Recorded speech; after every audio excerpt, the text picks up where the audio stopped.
House of Albany, the Dukes of Albany, Robert and then Murdac, are the people who have governed Scotland. They hold several earldoms, they're extremely important and powerful, and their network of friends and family spreads right across Scotland. So these are operators, these are people who have essentially almost squeezed the kings of Scots, Robert III and David, Duke of Rothesay, and James, out of the picture. So Murdac has ended up being regent of Scotland for the last considerable period of time, and James appearing back on the scene,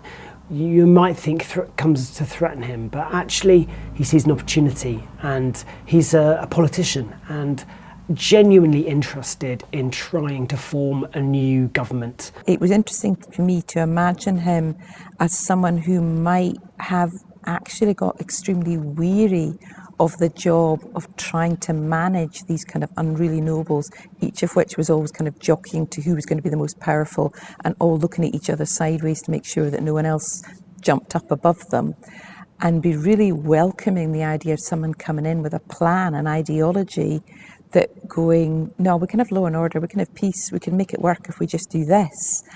and actually wanting to be James's ally, but then also being tainted with this backstory of what his family had done to James's family. The thing that I like about him is he is kind of a modern, he's a man out of his time in a sense, and I think that's really interesting. But he's also got to have all the other attributes of a head of a powerful family. So he's got to be violent, he's got to be loud, he's got to be very decisive, especially with his family,